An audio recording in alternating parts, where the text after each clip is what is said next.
அட வந்துட்டானே. ஏய் நிர்மலா இங்க வா. அக்கா ஆ? இங்க வாக்கா.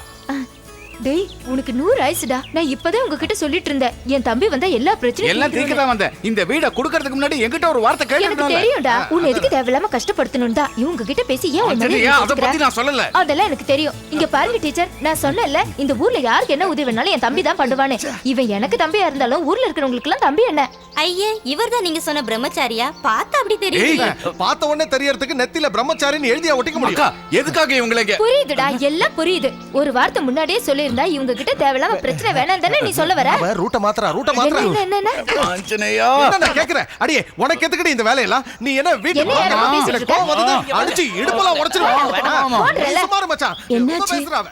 ஏன் எல்லாம் இப்படி கோவப்படுறீங்க? பின்ன என்ன டீச்சர், இவங்க இப்படி அதிகமா கூலி கேட்டா இவனுக்கு கோவம் வராம இருக்குமா என்ன? இங்க பாருங்க, என் தம்பியோட உடம்பு இருக்குல உலக்க அடியே, மாதிரி. கண்ணு நீ வைக்காத. தள்ளி போய் அந்த பக்கம். இங்க பாருங்க, என் தம்பி இந்த பொருள் எல்லாம் தனியால இறக்குவான். பாக்குறீங்களா? அதையும் தான் பார்க்கலாமே. அப்பனா பாருங்க, இறக்குடா. என்னது?